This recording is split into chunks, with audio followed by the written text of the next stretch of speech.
Hello, Redemption Tucson. My name is Jake. I'm one of the pastors, and today is Silent Saturday, the day in between Good Friday, where Jesus was crucified and killed, and Easter Sunday, where he is raised again. And we call it Silent Saturday because we don't know too much of what's going on this day, what the disciples are doing, but we do have a small picture in John 19 where it says that the disciples are in their upper room, that the door is locked, that they are afraid. They're afraid that the Jews are going to attack them and kill them like they just did Jesus. And not only are they afraid, but they are in intense anguish and suffering and despair because their best friend had just been brutally murdered before them.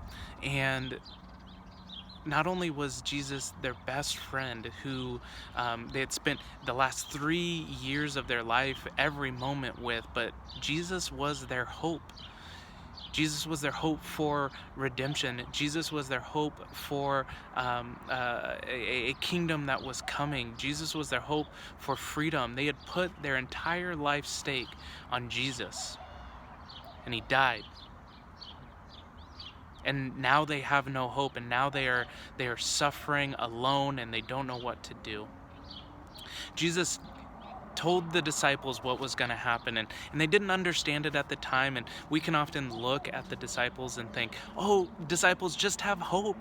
You know, it's Saturday, yes, but Easter is coming, the resurrection is coming. Well, the disciples didn't know that the resurrection was coming. And in John 16, Jesus says before his crucifixion that for a little while he will die, and then he will come again, and he will live again, and the disciples will see him again. And the disciples didn't understand this statement, but Jesus explains it. And I wanted to read the last part of John to you about what Jesus says about this time, this silent Saturday, and waiting for the resurrection. And it says, "Truly, truly, I say to you, you will weep and lament, but the world will rejoice. You will be sorrowful, but your sorrow will turn into joy.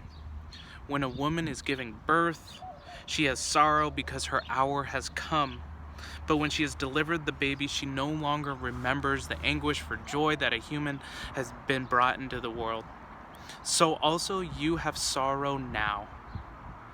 But I will see you again, and your hearts will rejoice, and no one will take your joy from you." No one will take your joy from you.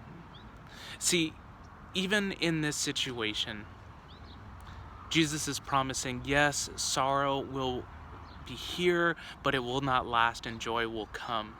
And so, especially in our situation, we get to see very clearly a lot of suffering going on. Even if it's not related to coronavirus, there is a lot of suffering, and there will be suffering one day for all of us. But for those who have put their faith in Jesus, there is a resurrection coming. There is joy coming. As Lamentations 3 says, famous verse, "The steadfast love of the Lord never ceases. His mercies never come to an end.